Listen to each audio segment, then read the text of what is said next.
It was a moment of pure rage, something no parent should ever have to endure. The sharp crackle of a taser pierced the air, and the sight of it striking my 12-year-old daughter's body shattered my world. Karen, the woman who had always been a thorn in our side, had finally crossed the line. She'd done it. She'd hurt my child. And in that split second, everything changed. The anger surged through me like a wildfire. Before I could think, I grabbed the taser from her hand, jammed it into her mouth, and pulled the trigger. What happened next would leave everyone in shock. It was a warm afternoon, the kind of quiet, sun-drenched day where everything seemed still, as if the world itself was taking a breath. My daughter sat on the porch steps, her blonde hair pulled into a messy bun, a book resting gently in her hands. I was tidying the flowers in the garden, savoring a rare moment of peace. The gentle rustling of leaves in the trees was the only sound around us. There was a fragile serenity in the air, a fleeting calm neither of us knew would soon be shattered. Of course, it didn't take long for Karen to appear. Ever since we moved in, she had been a constant thorn in our side, HOA president and self-appointed neighborhood tyrant, determined to make life miserable for anyone she deemed undesirable. That day was no different. I had just finished planting some new roses when I heard the sharp click of Karen's high heels on the pavement. The hairs on the back of my neck stood up. I turned to see her approaching, that signature condescending grin twisting her face. "Well, well," she called out with a sharp, mocking tone. "Still trying to make this yard look presentable? How quaint." I braced myself, fighting to keep the irritation from bubbling over. Karen's idea of proper yard work wasn't really about plants. It was about control. She'd never missed a chance to sneer at my gardening, my daughter's condition, or anything else she could weaponize. "I'm doing fine, Karen," I said tightly, forcing a smile that felt more like a grimace. "Thanks for asking. Is there something I can help you with?" "Oh, I'm sure you're doing just fine," Karen sneered, flicking a glance at my daughter sitting on the porch. Her eyes narrowed as she took in the girl's slouched posture and the book she held. "You know, I've been meaning to talk to you about her," Karen said, voice dripping with false sweetness. "It's really too bad she's not more, how do I say this, well-behaved." The words stung, but I held my ground, My daughter's disabilities had always been a sore spot for Karen, but today there was a sharper edge in her tone, as if daring me to respond. "My daughter's behavior is just fine," I said firmly. "She's learning and growing, just like any child." Karen laughed, exaggerated and cruel. "Learning, huh? Maybe she needs a little more discipline. I've seen better-behaved kids who don't get anywhere near as many special privileges." The phrase "special privileges" sliced through the air like a knife. I clenched my fists, frustration rising, but I held back. Confronting Karen head-on was like yelling at a brick wall. "You don't understand, Karen," I said slowly, keeping my tone even. "Every child is different. She's doing her best. So are we." Karen wasn't interested in understanding. With a cruel, knowing smile, she stepped closer, her voice dropping to a low, threatening whisper. "You've got your special ramp out there, your special needs, but maybe it's time someone taught you both a lesson. People like you, people who demand extra attention, just don't fit in here. You're making the neighborhood look bad." Her venomous words cut deep, threatening to break my resolve. Before I could respond, before I could stop myself, Karen pulled something from her bag, A taser. My eyes widened, breath caught in my throat. What are you doing? I demanded, voice rising with shock and fear. But Karen was already moving, eyes gleaming with something dark, something dangerous. Maybe this will teach her some respect, she sneered.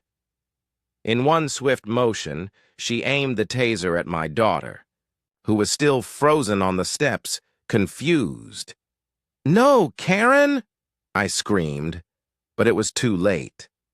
With a crackling sound, the electric probes shot out, striking my daughter's chest. Her body jolted violently. The book flew from her hands as she collapsed, writhing in pain. The electric current coursed through her fragile frame, and her cry, a broken, desperate sound, echoed in my ears. My heart stopped. The world froze around me as I watched her struggle to breathe, unable to comprehend what had just happened. "Karen!" I screamed again, voice raw with panic. I rushed to my daughter's side, every second stretching into eternity as desperation clawed at me.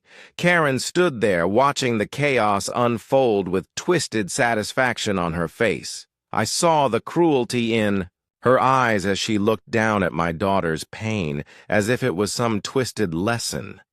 The rage inside me ignited like wildfire. Every nerve screamed for justice, for revenge. More than anything, I knew Karen had crossed a line that could never be uncrossed. I stood frozen for a moment, heart pounding so loud it drowned out everything else. My eyes fixed on my daughter, still, twitching on the ground, the taser's shock waves coursing through her small body. Her faint, broken scream echoed in my ears, and in that instant, nothing else mattered. The only thing that existed was Karen, standing just a few feet away, grinning, wickedly, watching her handiwork unfold. Her eyes gleamed with cruel satisfaction.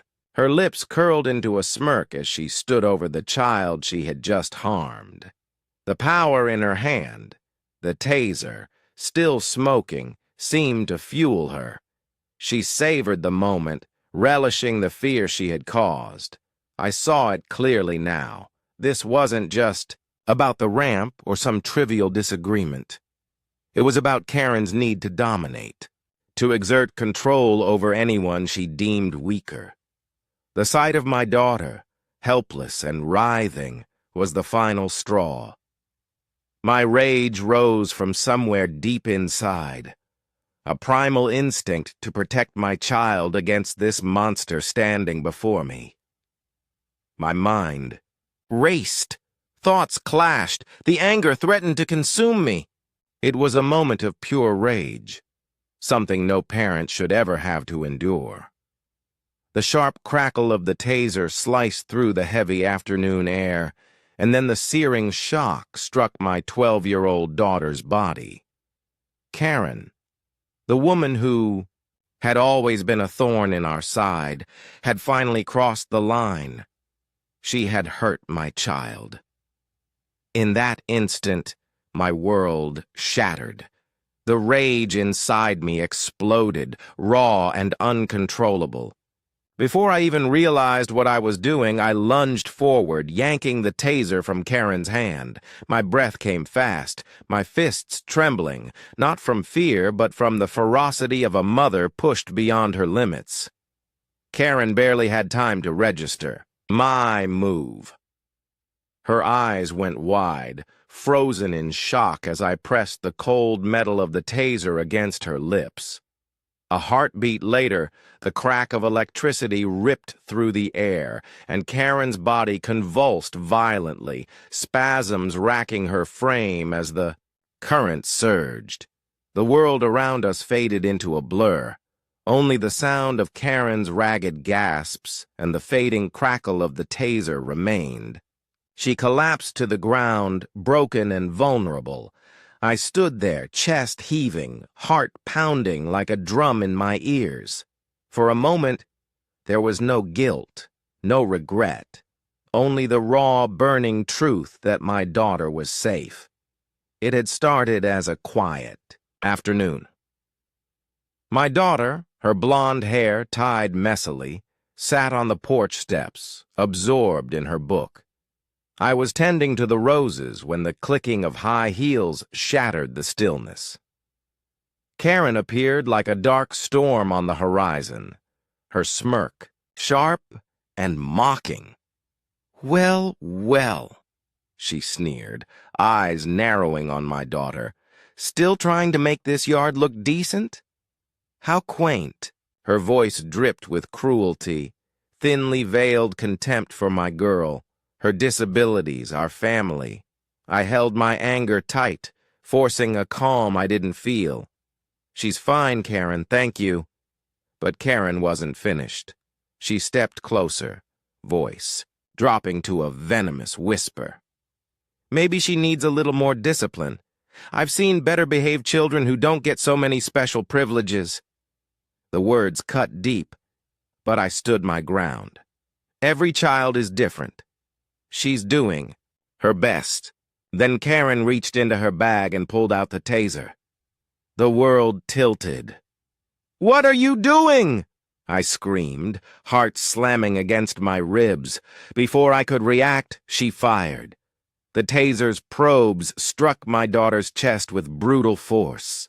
Her body jerked violently, her book tumbling from her hands as she collapsed. The sound of her cry, a ragged, broken thing, seared into my soul. Time slowed. Karen watched, a cruel smile twisting her lips, as my daughter writhed in pain. And something inside me snapped. I didn't think. I didn't hesitate. I was on Karen in an instant, ripping the taser free from her grasp. The cold metal felt like fire in my hands. Without a word, I slammed it into her mouth. The crack of electricity was deafening. Karen's body spasmed uncontrollably, her eyes wide with shock and pain. She stumbled back, collapsing onto the cracked pavement, twitching helplessly. The street was silent, too silent, save for Karen's ragged breaths and the fading hum of the taser. I looked down at my daughter. She was trembling but alive, safe. The weight of what I had done pressed down on me like a crushing wave. Had I gone too far? But the fierce fire in my chest would not be extinguished. Karen had crossed a line that could never be uncrossed. And now, she had finally met her match. The mother tried to steady her trembling hands. The girl nodded slowly, eyes wide and still, shadowed with fear, but relief softened the tremor as her hands reached out, seeking her mother's. The mother pulled her close, wrapping her in a fierce embrace. Her heart pounded wildly, but the warmth of her daughter's body grounded her, anchoring her amidst the storm of emotions. Her daughter's sobs began to subside, clinging tightly as the mother's touch steadied them both. Nearby, Karen lay sprawled, on the ground, her body still twitching from the taser's aftershocks. Slowly, she tried to sit up, her face a mask of disbelief. The cruelty that had once burned in her eyes was replaced by a dark cocktail of anger and humiliation. But beneath it all, for the very first time, a flicker of fear surfaced, raw and undeniable. Karen, the once untouchable HOA president, was no longer in control. For the first time, she was powerless. The mother glanced back, her eyes hardening, as they locked onto Karen's. No apology, no remorse, nothing but defiance. Karen didn't understand yet. She never would. But it didn't matter. This was the only language left in a world where people like Karen used their power to destroy others without consequence. This was the mother's message. No more silence, no more submission. They would never be intimidated again. Slowly, the mother stood, legs unsteady as adrenaline faded. She took one last look at Karen's twitching form, stripped of arrogance, utterly broken. A fleeting satisfaction washed over her, but deeper still was a fierce new purpose. Whatever came next, she would stand her ground. Far off, the sound of sirens grew louder, cutting through the tense silence. The mother's resolve solidified like steel. She had done what was necessary for her daughter, for herself, for their future. They were no longer victims. They were a force to be reckoned with. But the storm was far from over. Karen, stunned and humiliated, scrambled to her feet. Her breath was ragged, her lips trembling with fury. The woman who once wielded power with an iron fist was now broken, her confidence shattered beneath the weight of justice. She shot the mother a venomous glare.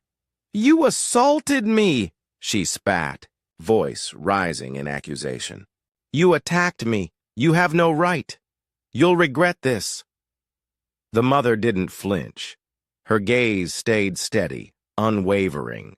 She stepped protectively in front of her daughter, who clung to her side, still shaking but safe. "I did what I had to do," the mother said, voice calm but firm. "You're the one who crossed the line, Karen." Her words hung heavy, undeniable. Around them, the neighborhood held its breath, the tension thick and suffocating, like a powder keg waiting for a spark. Karen's accusations were met with skeptical, angry murmurs from the crowd. Neighbors who had long lived under her reign of fear now watched with a mix of dread and quiet hope. No cheers broke the silence, only the uneasy hush of those unsure what would come next. Then, the wail of sirens shattered the stillness. Flashing, lights painted the street in red and blue. Police vehicles pulled up, officers stepping out swiftly, scanning the scene with sharp eyes. Two officers moved toward Karen, while another approached the mother and her daughter. Karen's voice rose, shrill and indignant. "She attacked me! I was only trying to tell her the truth!" she cried. "You can't let her get away with this!" But the officers, having heard eyewitness accounts, didn't buy her story. They turned to the crowd, whose whispers grew louder. "I saw it." A neighbor's voice trembled. "Karen tased that girl out of nowhere. It wasn't a confrontation, it was cruelty." Others nodded, adding their voices. The mother was just protecting her. She didn't start this. Karen's desperate attempts to rewrite the story crumbled as the officers listened and pieced together the truth. The mother stood firm, body tense but composed, as the weight of years of fear and bullying settled into something like justice. Finally, after a moment of quiet deliberation, an officer stepped forward, voice steady. "Ma'am, you're under arrest for assaulting a minor. We're taking you in." Karen's face drained of color. Panic flooded her eyes. "You can't do this!" she screamed, voice breaking. "I'm the HOA president. You can't arrest me." But the officer didn't respond. He slid the cuffs onto her wrists and led her away. Neighbors watched in stunned silence, whispers passing like waves. The mother exhaled slowly. Her daughter was safe. Justice had been served. But something bigger was stirring in the air, a reckoning that had only just begun. The community was waking up to a harsh truth. Unchecked power carried a price. People could only be silenced for so long before they fought back. In the weeks that followed Karen's arrest, the news rippled through the neighborhood and beyond. The community rallied around the mother, admiring her bravery, the courage it took to stand up for her daughter when the odds seemed insurmountable. A fragile but growing solidarity took root. Karen's grip on the HOA weakened as more voices dared to rise against her. But for the mother, the battle was far from over. She had already won something more profound than any single confrontation. She had shown her daughter what it truly meant to fight for justice, to stand firm against cruelty and injustice. One quiet evening, they sat together in the living room. The weight of everything pressed down on them. The house, once a sanctuary, now felt like a cage. The thick silence was punctuated only by the slow ticking of the clock. The mother looked at her daughter, eyes full of pride, fear, and fierce protectiveness. The girl still trembled, tucked close against her mother's side, both battered, but unbroken. They had survived the unimaginable, at least physically. Emotionally, the scars were fresh and deep. Karen's arrest was only the first chapter. The mother knew Karen wouldn't surrender quietly. She would twist the truth, press charges, paint herself as the victim, the same manipulative story she always told. The coming legal battle would be long and brutal. But the mother was done hiding, done waiting. Her fingers shook as she finally reached for her phone. The flood of calls and messages since the police left was overwhelming. But now, she had to speak out. She had to make sure Karen's lies didn't win. Scrolling through her contacts, she found the local journalists who'd been waiting for her statement. A lump caught in her throat as she stared at the screen, the reality settling in.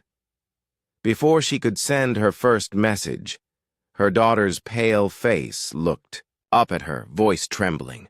"Mom, what happens now? Are we going to have to fight her? Will she make everything worse?" The mother swallowed the ache in her chest and met her daughter's eyes. "We'll fight her together," she whispered, placing a steady hand on the girl's shoulder. "We won't back down, no matter what. She's tried to hurt us for too long. But this is our turn. No one walks over us anymore. Not her, not anyone." The daughter nodded, the small bravery in her shaking frame anchoring the mother's own resolve. With a deep breath, the mother made her choice. She dialed the journalist's number. Seconds later, a voice answered. Calm. Ready. The mother's voice, though weary, was clear and resolute. "This isn't what anyone expected, but I won't be silent anymore. Karen isn't just someone who made a mistake. She's a bully who's controlled this neighborhood with fear for too long," she said, the words pouring out, fueled by the storm inside her. "She targeted my daughter, and I won't let her get away with it. No matter the cost, I will stop her from hurting anyone else." The journalist listened, absorbed every word, scribbling notes as the mother's story unfolded. "This isn't just about protecting my child," she continued, voice steady despite the tears welling. "It's about standing up for every family. She's terrorized every person she's manipulated. I won't let her control this neighborhood anymore, and I won't let her escape justice." A long silence followed. Then, softly, the journalist said, "You're making a powerful statement. We'll make sure the world hears your story." The mother hung up, gripping the phone like a lifeline. For the first time in months, clarity and purpose flooded through her. This was the right path, the only path forward. Turning to her daughter, she smiled softly. "We've got this," she said, voice strong. "I promise we'll fight, and we'll win." Her daughter, still shaken but no longer afraid, nodded firmly. "I'm with you, Mom. We'll get through this. The mother pulled her close, holding on like they were the only two people left in the world. Outside, the world had grown bigger, more threatening. But here, in this moment, it was just them. Bound by love, courage, and a fierce determination to face whatever came next. In the days that followed, the story exploded. Media coverage spread like wildfire. The truth of Karen's actions and the mother's courage stirred fierce debate. Support and backlash clashing in the neighborhood. Karen fought back, spinning lies as always. But witnesses, video footage, and public outcry formed a barrier impossible to break. When the legal battles began, mother and daughter stood unwavering. They had won something greater than any court ruling. Their voice, their truth. Fear would no longer control them. The road ahead was long and uncertain, but they were stronger, united in a fight that was only just beginning. Karen's reign of terror was unraveling, and the mother's battle for justice was far from over. If you believe in standing up for what's right, protecting your loved ones, and fighting back against injustice, stay with this story. The storm is only just starting.